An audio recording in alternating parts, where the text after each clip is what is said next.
What's going on YouTube? It's your boy Slim Jizzle 83. Just want to wish y'all good morning, good afternoon, good night, whatever you at. Just want to make this video.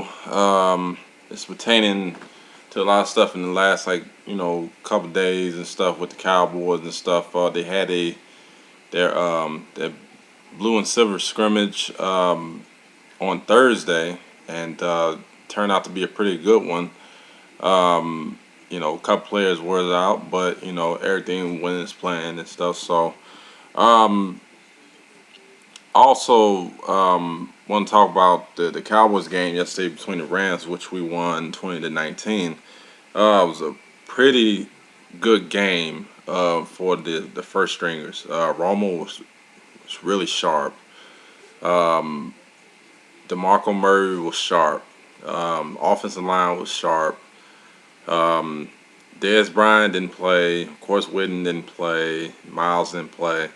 But John Phillips, James Hanna, um, Cole Beasley, Kevin Ogletree, and Dwayne Harris was the stars of the game to me.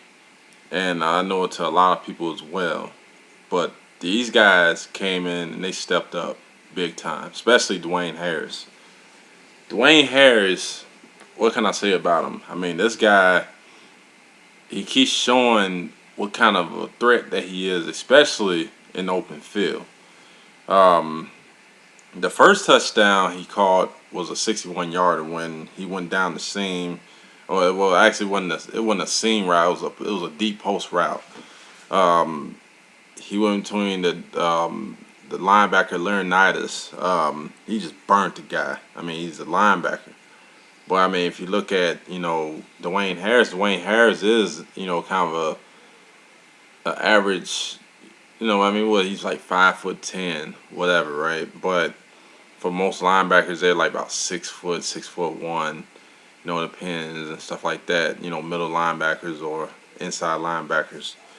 Um, but this guy, he's running down the field. It's like nobody that can keep up with this guy, really. I mean, he has pretty good speed, but he's really hard to tackle. He just seemed to find holes in the middle, and to me, it's going to be a big asset for the Cowboys. But the one guy that I really been keeping my eye on, and he's been really playing really good, and that's Cole Beasley. Cole Beasley he's that guy. He's like, to me, he's going to be the X factor this year. It's going to come a point in time where he's going to, come in and make tough catches. I mean, his hands are like glue. So it's like as soon as you throw the ball, he catches the ball. And he runs great routes. And that's the beauty about it. So, Ogletree had a pretty good game. He made a deep flag route that he caught. Deep. I didn't want to say a post, but it was just a out, deep and out or whatever play route. He caught in the first quarter. But as far as Miles and Dez and everything like that, I don't think we got really anything really to worry about with them being out in a way. But we just know that we need them most definitely, because what it's gonna do is it's gonna make the receiving core that much dangerous, especially with those three guys I just mentioned. The with Cole Beasley, Ogletree, if he gets hit out of his butt, he'll play. You'll see what he done last night, and you got Dwayne Harris. Danny Cole most likely gonna make the team because he's a draft pick, so they're gonna work with him, and then I think Andre Holmes, they're gonna try to keep him on, but Radway and Tim Benford, I'm sorry to say, but they're gonna be cut. That's just my point. Um, it's gonna be a very very good transition for this team. I think I was listening to this radio station out of Dallas called the 105.3 The Fan, They like more close with the well, I wouldn't say they're more close to Cowboys, but they do cover the Cowboys very well. But they was and they was talking to Brad Sham yesterday, and they basically asked him like, what was going on. He said, well, he heard a rumor that the Cowboys might be carrying 7 wide receivers.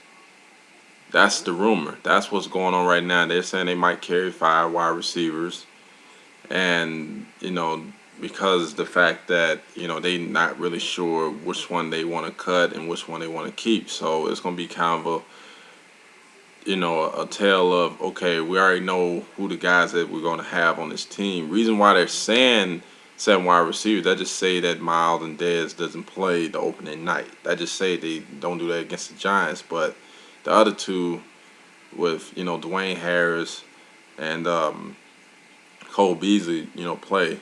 Cole Beasley most likely play the third slot receiver if those two guys end up missing. So very young team. Very young team. Now, also what I want to talk about is the thing with Dez Bryant.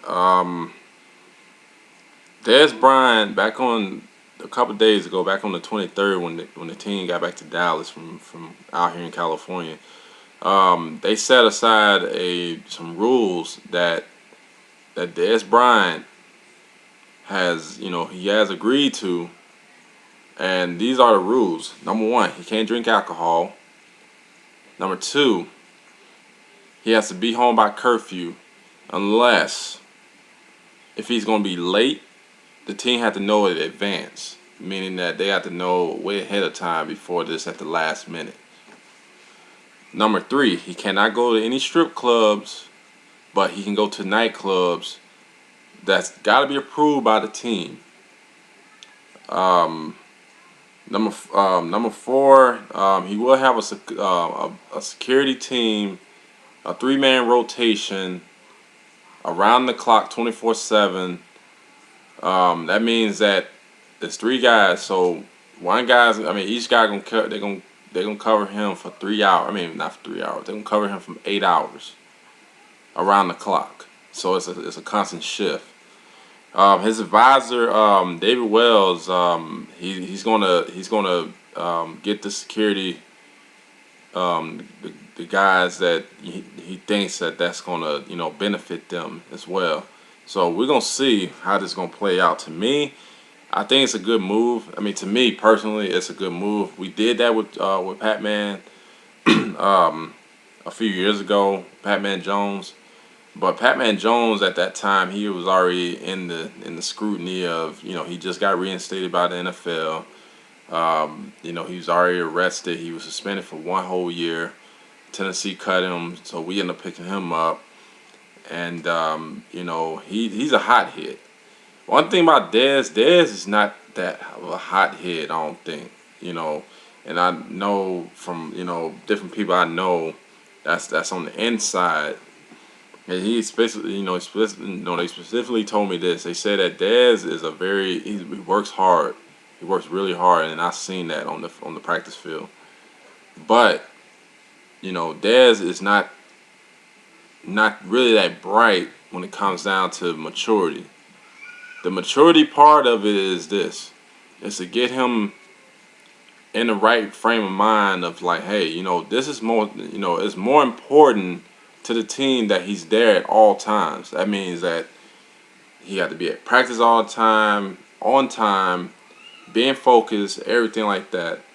Being at the team activities whenever they do something, he got to be there. And he got to be at the games on time. They want him 100% focused. The more he does that, the better it is for him. And I also heard on the radio the other day, they was talking to Jay Novacek.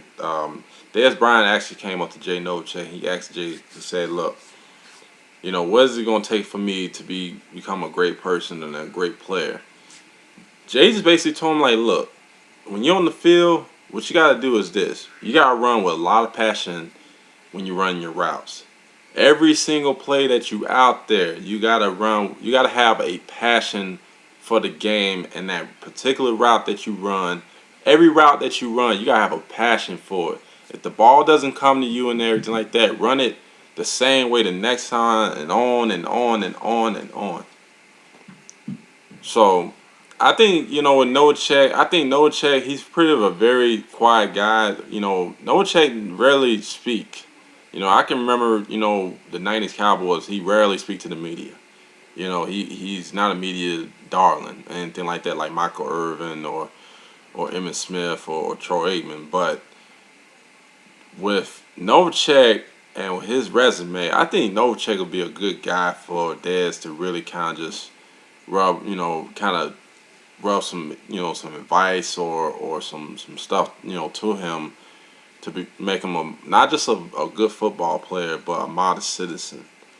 You need that out of Dez. You need him to realize that this guy has way too much potential to blow it up, because the fact that the people that he's been around since he's in high school, they told him this and that, and they got his back, whatever, and then he look out for them and everything like that, but then they end up doing the wrong stuff around him, and he gravitates to that. You can't have that with a young guy like that. This guy has a chance to be a beast in the NFL. And he's already shown it in his first 2 years. Just imagine if you can just get his conditioning, his focus, everything. If you can get all that done, he's good. Another thing. And also his security team. They also said what they're gonna do is they have to drive him to the team practices to and from, team activities to and from, games to and from. So he has to be there on time, everything like that. His security team gonna get him there. That's the most important thing. As long as he get there, getting in with the real acquaintance with the rule book or the playbook or whatever, as long as he's getting in tune with everything that's going on with the Cowboys, he's got to be there. It ain't just him, but everybody that's on that team gotta be around him, put a shoulder around him, like tell him, the kid, like, look, we're gonna help you. And I think a lot of these guys, I think it's gonna set a trend. If it becomes a successful story for the NFL, especially for him, I'm sure that the rest of the team's gonna follow suit. I'm just saying. So I think the more better he gets at it, the less stricter that they're gonna be on him. But it's not just gonna happen just like that. It's gonna take some time. It's a process and stuff. So I don't expect anything different. But other than that, last night's game was really good. It was a very fought out effort. The first team did their thing. Second string, they did what they supposed to do. Our starters our defense hadn't allowed a touchdown in the first 3 games of the preseason. Yeah, I know we played against Oakland, and I know we played against St. Louis, of course, last night, and the Chargers last week. But I think when we was really put to test was towards the end of the first half, where we was down in our own shadows of our own end zone, where the defense had to stand inside in the 5-yard line, where our defense just stiffened. Mo Claiborne, he made a big play with the tip pass. Gerald Sensabaugh almost got the pick, but Danny McCray got a stinger in the neck. So hopefully, speedy recovery. I know he's gonna be all right. But the one thing that really came out of this game really is 2 injuries that really it's gonna kind of contradict us really, except for Matt Johnson. He pulled a hamstring. But Jay Ratliff was in crutches and stuff after the game. He has a high ankle sprain. Ain't no telling how long he's going to be out. But, let's hope that Jay Ratliff, he comes back from this injury. We really need him really bad. We really need him. So, but it's about that time. I want to make a couple of shout-outs. It's shout-out time, baby. You already know what time it is. I want to give a shout out to all the haters that's out there. You know what I'm saying? Keep on hating. We love it. We Cowboy fans, we love it. We love it. Just keep bringing it, baby.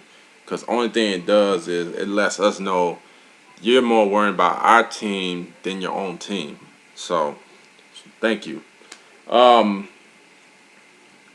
Two, my club, the SoCal Dallas Cowboys fan club that's out here in California.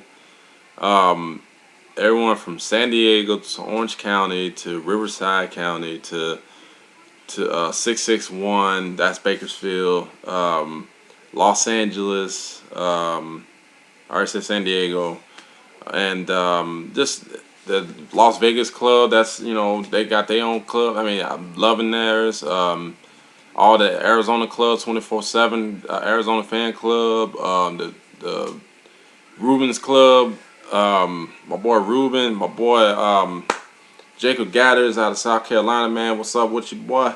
All the Texas, Maximal Sports, baby. Thank you, Ronnie, so much.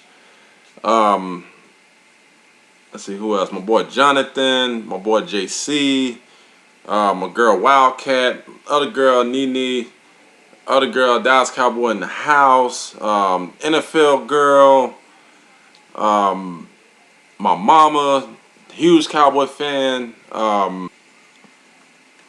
Just everybody. Hey, Simon's 1974, baby. What's going on with you, bro?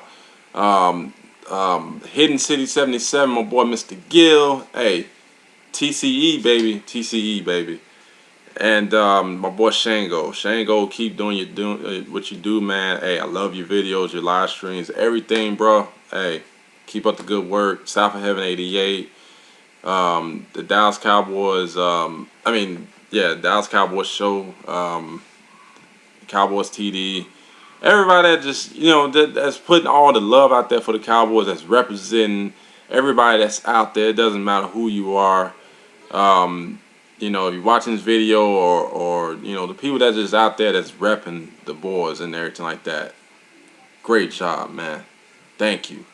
So, my boy Lewis, man, I'm waiting on that on the posting and stuff, man, so I can put in the video and stuff next time. That's my prayers and stuff. So, hey, man, y'all be easy out there, be safe. Hey, I'll holler at you later. Hey, I say bless out there. Dallas Cowboys for life, mission number 6, baby, 2012. Peace.